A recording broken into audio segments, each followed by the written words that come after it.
Hello, and welcome to another Bitch Slap Recap. Today we're going to be talking about the hot button issue of abortion, namely the anti-abortion pledge that the GOP presidential candidates are so quick to sign, even though none of them have gotten the bid for the GOP presidential candidate slot yet. Although there were a few that were smart and held off from signing this pledge, which was put together by the Susan B. Anthony List group, which is an anti-abortion group. And it's called the Pro-Life Presidential Leadership Pledge.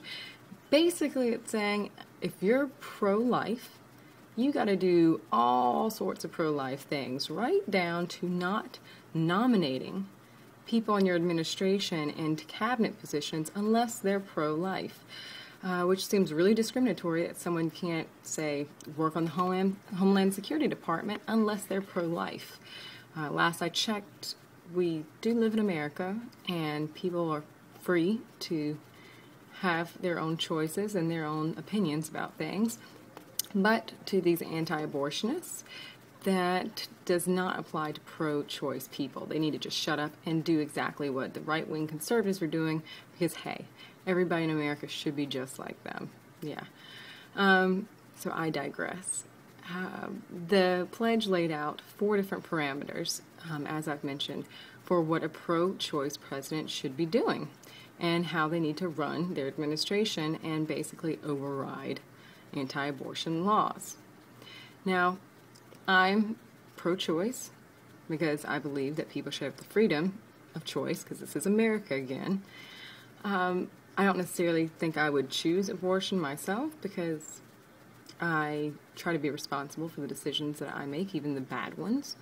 However, before we go changing any anti-abortion bills, there's other things that we need to address, say, namely, sex ed in high schools, because teenagers are having sex. Sorry, parents, but a lot of them are having sex and they're not being smart about it.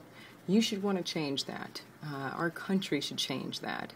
Another thing that we need to address is giving more funding to programs that provide birth control, not defunding programs that provide birth control, which the pledge suggests a president should do.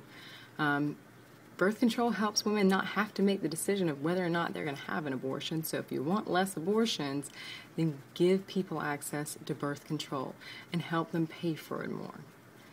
Lastly, we need to change a legal system that lets deadbeat dads off the hook. That is a huge problem. Our number one poverty sector is single moms. So if you're going to tell women, sorry, you're having this kid no matter what, and sorry if it leads you to poverty, you might as well help them out and make sure that the fathers who helped create that child really do have to help support that child.